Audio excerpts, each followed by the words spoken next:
नून league pre election alliance में जा रही है, जो कि आमतौर पे वो पार्टी जो अपने आप को मजबूत समझती है ऐसा नहीं करती है। आप लोग एमक्यूएम के साथ अलायंस बना रहे हैं, आप लोग इंटीरियर सिंध में जीडीए के साथ और जेयूआईएफ के साथ अलायंस बनाने की बात करें, आप बलूचिस्तान में बाप पार्टी के साथ अलायंस बनाने की बात कर रहे हैं, उन्हीं लोगों को अपनी पार्टी में शामिल करने की बात कर रहे हैं। और ये मामला इसलिए भी अहम है कि जब यही पार्टीज सारी पीटीआई के साथ थी इत्तेहाद में, तो आप कहते थे ये तो वो पार्टीज हैं जो अपने फैसले खुद नहीं कर सकती, ये तो किसी के कहने पे पीटीआई के साथ बैठी हुई हैं।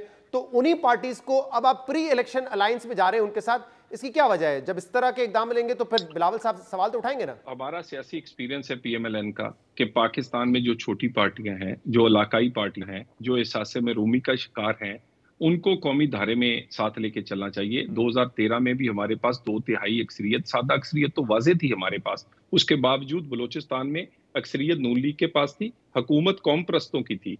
इसी तरह केपीके में अक्सरियत, एब्सोल्यूट अक्सरियत पीटीआई के पास नहीं थी, लेकिन हमने उनको मौका दिया। इसी तरह हम पहले भी इन लोगों को साथ लेकर चलते रहे हैं और अब भी हम समझते हैं कि इलाकाई पार्टियां, वो इलाकाई छोटे सूबों की पार्टियां जो एहसासे में रूमी की बात करती हैं, उनको कौमी धारे में शामिल करना चाहिए। तलाल साहब, आप बता रहे 2013 में अक्सरियत थी, फिर भी आपने कुछ पार्टीज को शामिल किया। पीटीआई की तो अक्सरियत नहीं थी, उनकी तो मजबूरी थी इन पार्टीज को शामिल करना, लेकिन उस वक्त आप इन इलाकाई पार्टी के हवाले से क्या राय रखते थे?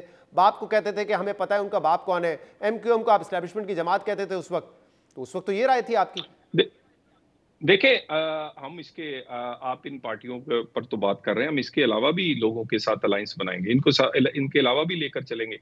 बलूचिस्तान की जो कौम परस्त पार्टी हैं उनको साथ लेकर चलेंगे। इसी तरह ही सिंध, इसी तरह ही केपी में छोटी पार्टियां, उनको साथ लेकर चलेंगे। और पाकिस्तान की हर सियासी पार्टी की ये ख्वाहिश है कि वो नून लीग के साथ इलेक्शन लड़े, क्योंकि उन्हें नजर आ रहा है कि अगली हुकूमत नून लीग या नवाज शरीफ वजीर आजम बनने जा रहे हैं, और लोग चाहते हैं कि वो हमारे साथ खड़े नजर आए ताकि उनको भी वोट मिल आप कह रहे हैं कि कोई परेशानी नहीं मियां साहब को इस बयानिए के हवाले से जो उनके हरीफ उनके खिलाफ बना रहे हैं, और मंशूर कमेटी को कोई ऐसा टास्क नहीं दिया है कि आप एक काउंटर नैरेटिव बनाएं? क्योंकि कुछ बाज लोग आपके भी जैसे दोस्त यार होते हैं, हमें मिलते रहते हैं, वो कहते हैं कि आजकल सवाल जब जाते हैं किसी महफिल में, किसी शादी में, किसी पब्लिक गैदरिंग में, तो इसी किस्म के हो रहे हैं हमसे।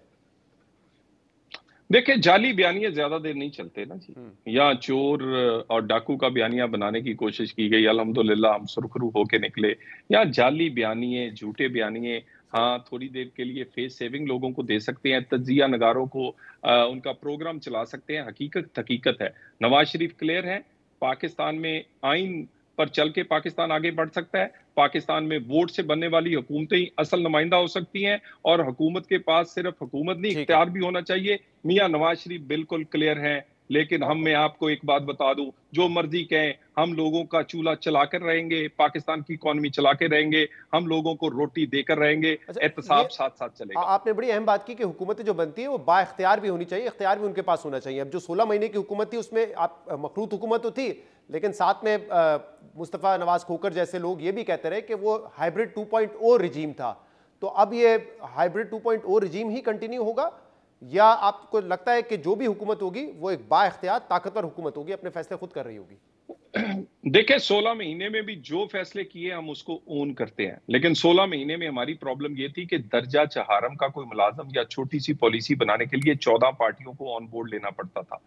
जब तक आपके पास एक अच्छी अक्सरियत ना हो तो अच्छी हुकूमत नहीं चल सकती। और हम दूसरे मैं नहीं पूछा, मैं सवाल रिफ्रेज कर देता हूं कि इमरान खान के 3.5 साल हुकूमत को आप लोग ये कहते रहे कि कठपुतली हुकूमत है, इनके बस में तो है ही नहीं कुछ। अब ये तो नहीं होगा कि इलेक्शन से पहले आपको लाडले के ताने सुनने पड़े और इलेक्शन के बाद पीपल्स पार्टी पीटीआई ये कह रही हो कि ये कठपुतली हुकूमत है, नवाज शरीफ साहब के बस में तो कुछ है ही नहीं। देखिए, हम इस तरह के लेम एक्सक्यूजेस नहीं बनाते। हमने जब भी हुकूमत की, उनके फैसलों को ओन हो, वो 2013 से 18 की हुकूमत हो, आने वाली हुकूमत में भी नवाज शरीफ को डिक्टेशन लेने की इजाजत बिल्कुल उसकी तबीयत में नहीं है।